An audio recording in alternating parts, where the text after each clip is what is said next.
Hey everyone, Scott here to discuss Lawrence of Arabia, starring Peter O'Toole, Alec Guinness, Anthony Quinn, Jack Hawkins, Omar Sharif, Jose Ferrer, Anthony Quayle, Claude Rains, and Arthur Kennedy, directed by David Lean.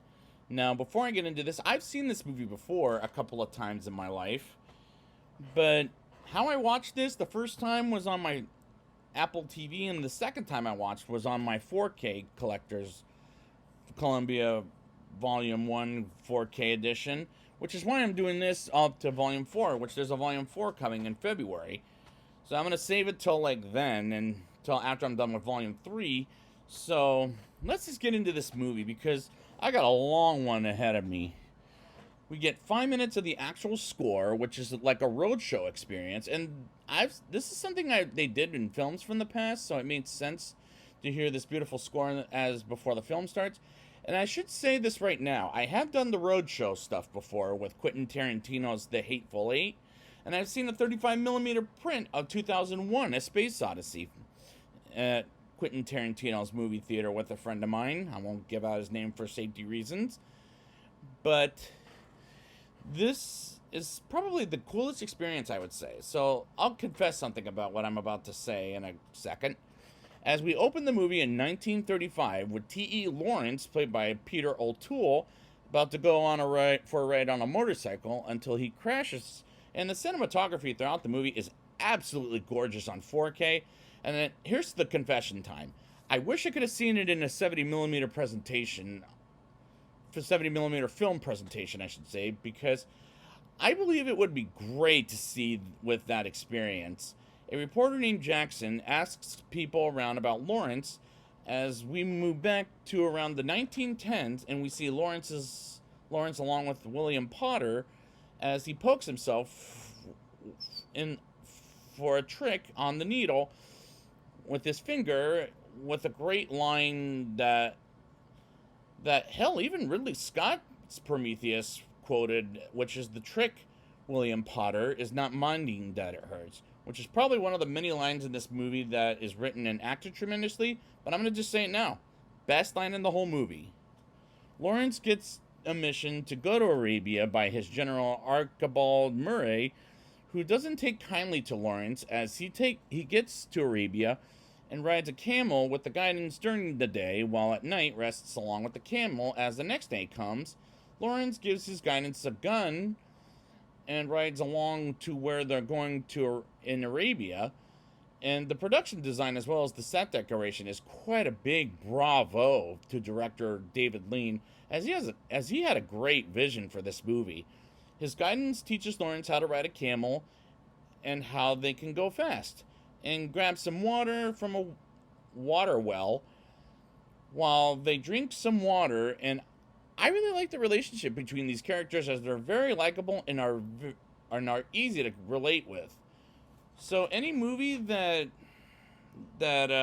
requires bad direction, take notes, because you're gonna learn so much from this movie. Lawrence's guidance is shot dead as we meet Sheriff Ali, played by Omar Sharif, excuse me, I don't know if I said that wrong, please forgive me. And Lawrence goes to Prince Faisal, played by Alec Guinness, before he was ever Obi-Wan Kenobi in the 1977 Star Wars film. While Lawrence is scared for his life as he's alone until he meets Colonel Brighton, played by Anthony Quayle, as he takes him to Faisal himself, and a couple of fighter jets come in and go to war with Arabia and realize this takes place in World War I, as people start fighting while Faisal wants to fight the jet fighters, and Colonel Brighton wants them to go somewhere else. Then they take Lawrence with them, while Colonel Dickens is being messed with by some kids by giving them no cigarettes, and he teased them the first, which is amusing. This movie is beautiful to watch. And with an exception of Peter O'Toole and Alec Guinness, I couldn't tell who it was, but don't get me wrong, I still love the movie at this point. And I'm 45 minutes into it. Lawrence, Colonel Brighton, and some other guy, I don't remember his name, has a meeting with Faisal, and he asks for their opinion, and Lawrence makes a valued point about continuing to fight the war for their land, and their land is great to look at from start to finish. Lawrence takes a walk in the middle of the desert at night, and he sits there until the next morning, and a couple of Arabian kids track down Lawrence, and he wants to go to Aqaba to begin a surprise attack, and the kids were caught tracking them going to Aqaba. And I really like this plot, as this works great. This works as a great biopic. The group led by Faisal and Lawrence continue their journey to Aqaba, riding in the day while resting at night, and while they're on their journey, they have some magnificent shots all over Arabia, as this is a great looking movie. They go through the Nufa desert and ride day and night, and Lawrence says they have to go back, and they say no, but he goes back on his own and eventually meets up with the others to Aqaba, and this felt historic in a way that it makes sense. Faisal and the others let their camels drink water, and a kid named Daud is on a camel walking towards and sees Lawrence and is back, and Sheriff Ali and brings him with Faisal, and everyone cheers for Lawrence's return while Faisal lets him rest after saving Sheriff Ali. And this score in that scene is very well done and is a powerful moment of the movie. Sheriff Ali burns Lawrence's British uniform and gives him Arab robes to wear, and like he's one of them, and he wants to thank Lawrence for saving his life, and that was an earned moment, as this movie earned it, which is quite an admiration. Lawrence meets the powerful leader of, let me see if I'm saying this right, Howie Tat? I don't know if I said that wrong, please forgive me. Auda Abu Tai, played by Anthony Quinn, along with his son, going on to the camp and talks with Sheriff Ali with Lawrence, and Auda explains he's one of them, despite he's from England, and asks for assistance from the Howiyatat, forgive me if I'm saying that wrong, I'm sorry guys, I'm not going to get it right for the rest of the show, to fight with them. And as they go fight against the enemies, which happens to be the Turkish, while Lawrence, Faisal, and Auda talk about what the plan is for the next day and how they'll fight the Turkish in Aqaba. And this is a great history lesson of the era of World War I. The next day comes, and they continued to the rest of the way to Aqaba and overrun the Turkish garrison. And at night, a murderer murders someone as Lawrence kills the murderer. And the next morning comes, and they go to the war with the Turkish, and the Arabians wins the battle. And we move on to a shot of sundown, which is a great shot, by the way, folks. And the Arabians dig stuff through Aqaba. This movie, once again, has great cinematography as well as production designing. One of Lawrence's assistants dies by quicksand, and I felt so bad for the poor kid, and that's how much I care for the characters. By definition, any other movie that doesn't make me care for the characters, take notes, because this movie helps you care for them like justice.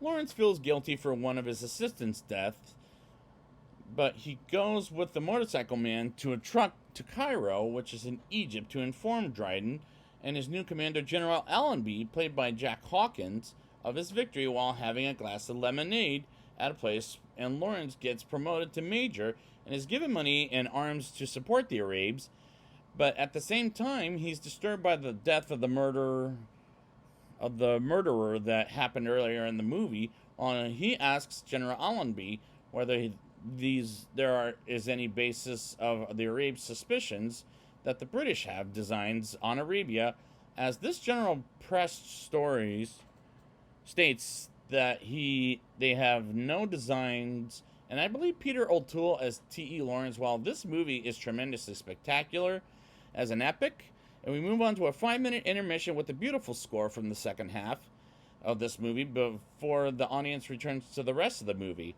Jackson Bentley has a meeting with Prince Faisal about Lawrence as he exploits and making him famous to the world, and Jackson is a tremendous character to learn about Lawrence and makes him famous, and the actor Arthur Kennedy does a great job in the role. Lawrence launches a guerrilla war by blowing up trains and harassing the Turkish at every turn, while Jackson watches the battle sequence and is realistic and great to watch. Lawrence has been shot by a Turkish soldier who ends up killed, and Lawrence celebrates with the Arabes by climbing on the train and walking all over it. And this is a powerful acting scene by Peter O'Toole, as it goes on for about 10 to 15 minutes until one raid, Faraj is badly injured. Meanwhile, Lawrence is unwilling to leave him to be tortured and is forced to shoot the guy before fleeing, which is a sad scene for sure. And I did feel bad for poor Faraj, as he was a supportive character to Lawrence, but he died with honor, and it was honorable. When Lawrence scouts the enemy-held city of Daraa with Ali, he is taken along with several Arab residents to the Turkish Bay, played by Jose Ferrer, who is in David Lynch's Dune, who comes off like a great bad guy in this movie, in my opinion. Excuse me. Lawrence is stripped, ogled, and prodded, which feels a little weird for a PG-rated movie. But keep in mind, PG-13 wasn't invented until Indiana Jones and the Temple of Doom in the 1980s. For striking out at the Bay, he is severely flogged. He's thrown on into the streets and makes him homeless briefly as he rides back home, and he's been picked up by the Arab soldiers. And I felt for the poor guy. I will say that much. Lawrence is so traumatized by the experience that he abandons all of his exploits, going from having proclaimed himself a god to insisting is a merely man, while he attempts to return to the British forces and swear off the desert, but he never fits in there. And that's a powerful way for the arc of Lawrence, for being with the Arabs to going back as a British soldier. In Jerusalem, Allenby urges him to support his big push on Damascus. Yeah, that sounds right. But Lawrence is a changed, tormented man, unwilling to return, and after all the dramatic experience he went through, it makes sense. I don't blame him.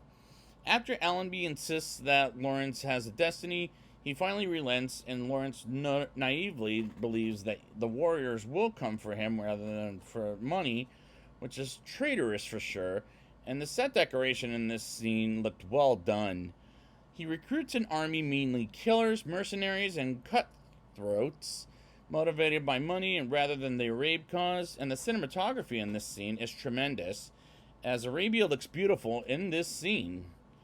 They cite a column retreating Turkish soldiers who have slaughtered the people of the village in Tofas, and one of Lawrence's men from the village demands no prisoners. When Lawrence hesitates, the man charges the Turks alone and is killed, and the iconic image of Peter O'Toole's face when he sees the retreating Turkish soldiers is an image of a masterpiece, which is what this movie is, while the battle sequence is spectacular to watch. Lawrence takes up the dead man's cry, resulting in a massacre in which Lawrence himself participates with relish, and afterwards he realizes the horrible consequences of what he has done, while the look of Lawrence's face is haunting, but at the same time that he became a murderer, and that works great for the scene. His men then think Damascus had head of Allenby's forces, as the Arabs set up a council to administer the city, but they are desert tribesmen, ill-suited for such a task, as the daytime and nighttime scenes are very well shot in this whole movie, in my opinion. The various tribes argue amongst themselves, and in spite of Lawrence's insistence, cannot unite against the English, who in the end takes the city back under their bureaucracy. And I do like this scene for court reasons, as it's always fun to watch people agree versus disagree in a courthouse in the movies, and this scene proves my point. Unable to maintain the utilities and bickering constantly with each other, they soon abandon most of the city to the British, as Lawrence is promoted to colonel and immediately ordered home. Is his usefulness at an end of both Faisal and British diplomats.